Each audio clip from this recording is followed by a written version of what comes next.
Welcome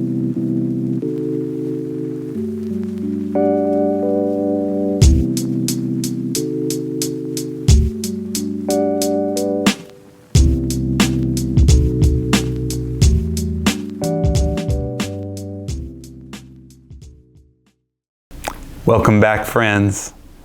Hope you're doing well today. Hope you are experiencing some of this beautiful weather and are finding time to get outside. I also hope that you were either here on Sunday or maybe managed to catch the service at a later time or watch it virtually.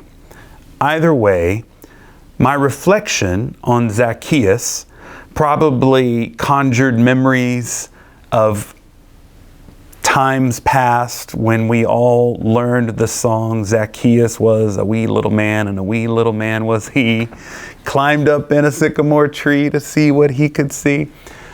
And I knew everybody would register that, and I heard some chuckles in the crowd.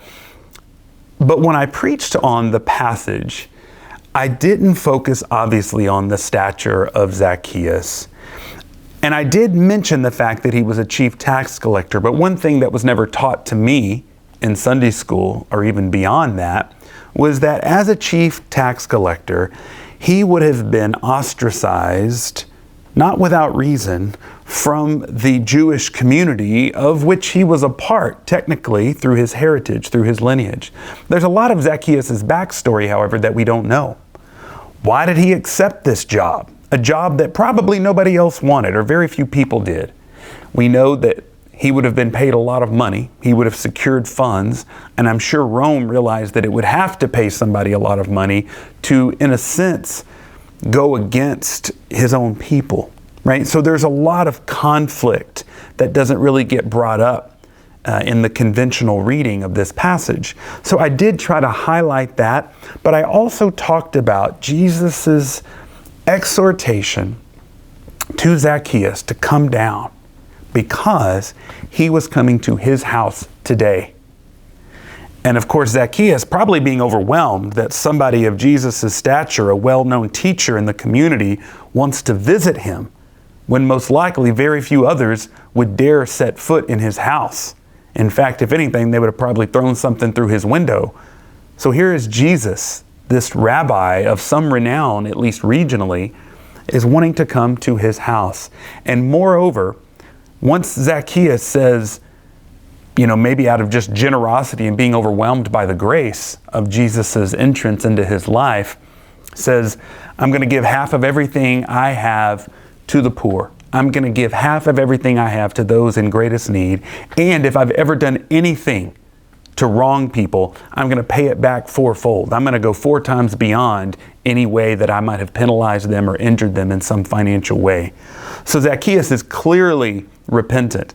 And upon seeing that, Jesus says, salvation has come to your house today. You see, Zacchaeus didn't need to wait for tutelage and discipleship. He didn't need to spend a few years sitting beside Jesus and listening to the teachings before he was deemed appropriate and acceptable to be received into the church. It was immediate. It was instantaneous. And that is something that I think sometimes we fail to appreciate. There's a place for process. There's a place for growth and development and training and onboarding and all the parts of our life that we're accustomed to.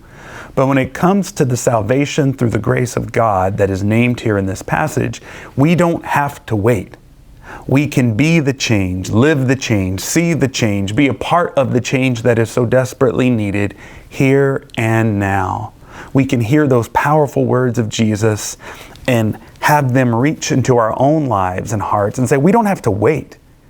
We don't have to be perfect to come to church. We don't have to wait till the conditions are right to make a difference in the world or to change a habit or to open ourselves to some new possibilities. We don't have to wait on these things. We can do them now. As part of my reflection, I referenced some of the teachings from the great teachers in human history, including Dr. King, who tells us very clearly it is always the right time to do justice. You don't have to wait till a perfect time because it's always the right time. And I think similarly, Jesus makes that point very clearly.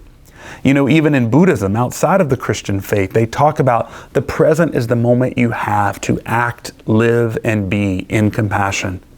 The past is gone, the future is not here. The present is what we have. And so similarly, to Jesus' point, salvation is here. It is waiting for you, me. It is waiting for the church to lean into it and actually participate in making it a reality for everybody in our world. You and I both know that the world is in desperate need of that kind of message. We are told that because of this group of people or that group of people or this or that things are terrible. And violence is often the means used by certain groups to achieve whatever end they want. We also know that violence begets violence. That's another teaching by Dr. King and countless others, Gandhi included.